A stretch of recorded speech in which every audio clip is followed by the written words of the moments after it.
Olá, eu sou a professora Maria Aparecida, da disciplina de Ciências, e esta é uma aula de Física para a turma do 8º ano B. Bom, pessoal, para essa aula nós iremos utilizar a apostila 4, o capítulo 15, que fala Energia, o Universo em Movimento. Energia, o Universo em Movimento. Bom, após 3 anos de pesquisa e investigação, de mais de 50 trilhões de estrelas em 500 galáxias, o poderoso telescópio espacial Kepler, da NASA, registrou em março de 2016 a explosão da KSN 2011D, uma estrela gigante vermelha localizada a cerca de 1,2 bilhão de anos-luz da Terra e 500 vezes maior do que o Sol. Esse foi um dos eventos mais energéticos já registrados. Parte da enorme quantidade de energia liberada nessa explosão se manifestou na forma de radiação e parte da forma de energia de movimento armazenada nos inúmeros pedaços da antiga estrela, que acabaram sendo lançados pelo espaço a altíssimas velocidades. Bom, primeiro, nós precisamos entender o conceito de energia. Então, assim, energia é uma palavra que tem origem do grego, que significa energeia, ou atividade no sentido de algo que atua, transforma e movimenta. Ou seja, de certa maneira, a energia está relacionada a movimento. A partir desse módulo, dedicaremos a nossa atenção ao importante tema energia, uma grandeza física que está direta ou indiretamente associada ao movimento dos corpos ou propagação das ondas. Conforme veremos, a energia não pode ser criada ou destruída, apenas transformada de uma modalidade em outra, ou transferida de um corpo para o outro. Também estudaremos nessas modalidades ou submodalidades de energia, suas fontes, alguns processos de transformação de energia e o princípio geral de funcionamento das usinas de energia mais relevantes nos dias atuais. O que é energia? A energia é uma grandeza física que está presente em diversos fenômenos da natureza e em muitos acontecimentos do nosso dia a dia.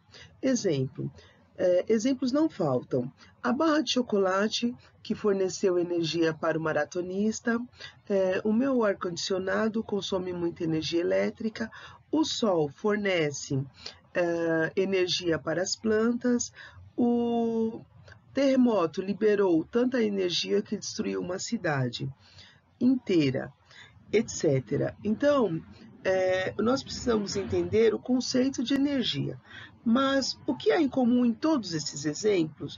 Em primeiro lugar, o importante é perceber que, qualquer que seja o contexto, a energia sempre está associada, direta ou indiretamente, ao movimento dos corpos ou à propagação das ondas. É o caso do maratonista correndo das partes móveis do compressor do ar-condicionado, da radiação solar, da onda sísmica associada ao terremoto. Então, todos esses exemplos estão relacionados ao movimento. Então, assim, em segundo lugar, também podemos constatar o princípio da conservação da energia, em todos os casos, ou seja, que a energia não é criada nem destruída, ela é transformada de uma modalidade em outra, ou transferida entre os corpos. É o caso da energia química contida na glicose e nos carboidratos da barra de chocolate, que foi transformada em energia de movimento do atleta, da energia elétrica proveniente de uma usina, que foi transformada em energia de movimento de certas partes do compressor do ar-condicionado, da energia radiante, que se propagou do Sol até a Terra, sendo transformada em energia química e pelo processo da fotossíntese, da energia sísmica que se propagou até uma cidade, sendo transformada em energia de movimento de suas construções, muitas das quais acabam sendo destruídas. Bom, Um pouco mais sobre energia. Então, o Richard Feynman, ele foi um dos grandes físicos da história. Ele deu uma definição para a energia. Então, assim, segundo Feynman, né, ele tem uma ideia um pouco abstrata em relação à energia. Então, para ele, existe um fato, ou se você preferir, uma lei que governa todos os fenômenos naturais, conhecidos até agora. Não se conhecer nenhuma exceção a essa lei. Ela é exata pelo que sabemos. A lei chama-se conservação da energia. Segundo ela, uma certa quantidade, denominada energia, que não muda nas múltiplas modificações pelas quais a natureza passa. Trata-se dessa ideia um pouco abstrata, como já foi falado. Então, assim, conforme que a gente percebe, Feynman não define energia de modo preciso, né? Ao que tudo indica, ele nem vê necessidade de fazer isso. Ele apenas ressalta a importância do princípio da conservação da energia. Bom, pessoal, interessante nós aprendermos quais são as modalidades fundamentais de energia. Então, assim, a primeira modalidade que nós vamos ver é a energia mecânica. A energia mecânica é aquela que está associada direta ou indiretamente ao movimento dos corpos.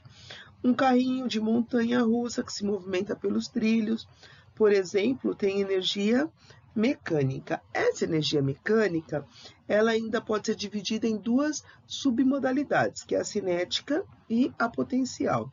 No caso da energia cinética, quando um corpo está em movimento, ele possui energia cinética.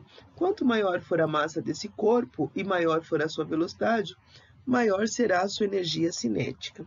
Como nós podemos ver aqui, alguns exemplos, como o movimento do caminhão, a rotação da batedeira e essa britadeira no concreto.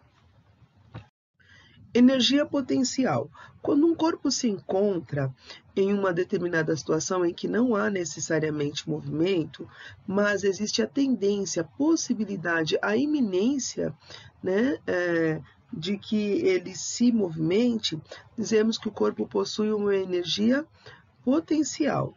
Ou seja, existe também essa energia potencial, ela pode ser subdividida em duas. Ela pode ser subdividida em energia potencial gravitacional, que é aquela armazenada em um corpo que está submetida à ação de um campo gravitacional, e existe também a energia potencial elástica, que é aquela que está armazenada nos corpos elásticos, como molas, tiras de borracha, cabos de aço, fios de nylon, entre outros. Energia elétrica. A energia elétrica é aquela associada à atração e repulsão de corpos eletrizados. A energia potencial elétrica ou ao movimento desses corpos, energia cinética. Por isso, ela é considerada uma submodalidade da energia mecânica. Percebamos, né, a manifestação da energia elétrica em pilhas e baterias, motores elétricos, geradores eletrostáticos, redes de distribuição de energia elétrica, usinas hidroelétricas, chuveiros elétricos, circuitos, microchips, lâmpadas e eletrodomésticos, e células nervosas. Bom, pessoal, energia radiante. A energia radiante é aquela emitida por determinadas fontes e transportada por ondas eletromagnéticas, que se propaga em um meio ou no vácuo. Ela se manifesta na chama de uma vela, em uma lâmpada de sol, em uma lâmpada no sol, em uma antena de rádio, em um forno de micro-ondas e uma lâmpada de raio-x. Energia nuclear. Energia nuclear é aquela que está armazenada no núcleo dos átomos.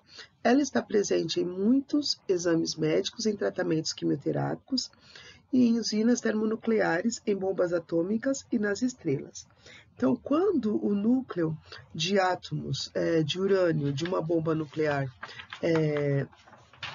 eles fissionam, aliás, uma imensa quantidade de energia nuclear é liberada, dando origem a uma explosão com grande poder destrutivo.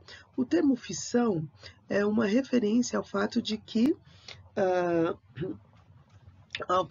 nesse processo o núcleo do átomo de urânio ele se divide em núcleos menores, formando, por exemplo, os elementos químicos bário e estrôncio. Bom, aqui nós temos modalidades derivadas de energia. Então, estudamos 4 modalidades fundamentais de energia, que é a mecânica, a elétrica, a radiante e a nuclear. Mas é provável que você ainda tenha ouvido falar em energia química, térmica, sonora ou eólica. Que energias são essas? Seriam novas modalidades de energia? Na realidade, não. Conforme estudamos a seguir, a grandeza física e a energia também é objeto de estudo em outros ramos do conhecimento humano, tais como química, a biologia, a geografia e as engenharias. Por isso, dependendo do contexto, essas mesmas modalidades de energia assumem nomenclaturas diferenciadas, a fim de facilitar o estudo das diversas aplicações científicas, tecnológicas e comerciais relacionadas a essas disciplinas. Então, assim, em nossos estudos, nós iremos classificar as derivadas da energia. Então, nós temos a energia química, que é aquela associada a ligações químicas, como as ligações químicas são de origem elétrica, podemos considerar que a energia química é uma derivação da energia elétrica. Temos a energia térmica. A energia térmica é aquela associada à agitação dos átomos e das moléculas. Nesse sentido, ela pode ser considerada uma derivação da energia mecânica. Ela se manifestou nos corpos dos seres vivos, nas fornalhas, nas caldeiras, nas chamas dos fogões, etc. Nós temos a energia sonora. A energia sonora é aquela transmitida pela propagação de uma onda sonora, que é o som, proveniente de uma fonte. Como nesse processo as moléculas do meio são agitadas pela propagação da onda, podemos considerar que a energia sonora é uma derivação da energia mecânica. Essa se manifesta nos sons produzidos por instrumentos musicais, buzinas, alarmes sonoros, ruídos e trovões. Além dessas modalidades derivadas da energia, podemos citar a energia eólica, que está relacionada com os ventos, a energia fóssil, que está armazenada nos combustíveis fósseis, energia hidroelétrica, que é a energia mecânica associada a usinas hidroelétricas e o movimento das águas, a energia geotérmica, que é armazenada no interior da Terra, energia sísmica, relacionada a terremotos, energia de biomassa, que é energia química armazenada em rejeitos orgânicos, energia maremotriz, que é energia mecânica associada a ondas marinhas, e no próximo módulo nós iremos ampliar o nosso aprofundamento dos estudos dessas modalidades. Bom, pessoal, por enquanto é só isso. Qualquer dúvida é só chamar no e-mail dúvidas8º@conquistaanglo.com.br. Muito obrigada e até a próxima aula.